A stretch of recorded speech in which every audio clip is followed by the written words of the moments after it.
সালামু আলাইকুম। Easy kitchen বা সোনা চ্যানেলে আপনাদের স্বাগতম।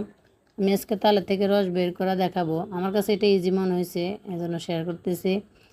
একে তালের রস অনেকভাবে নেওয়া যায়, আর এটা নেওয়াটাও একটু কষ্টকর।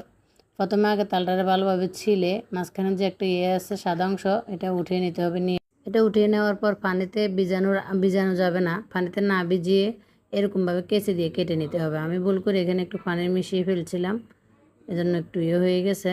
পানি না দিয়ে এরকমভাবে কেচে দিয়ে চুলগুলো কেটে নিতে হবে। তালের আটের যে আঁশগুলো আছে আটের আঁশগুলো এরকমভাবে ভালোভাবে কেটে নিতে পারবেন। এগুলো কাটা একদম ইজি, আর কাটতেও ভালো লাগে, মানে চুল কাটার মতো মনে হইতেছে, এত বেশি কষ্টকর না। এরকমভাবে সবগুলো আটে থেকে কেটে আমি এখানে 2টা তাল নিয়েছি, 2টা তালে 6টা গোট হয়েছে। আমি সবগুলোর এভাবে কেটে টাকলু বানিয়ে দেব।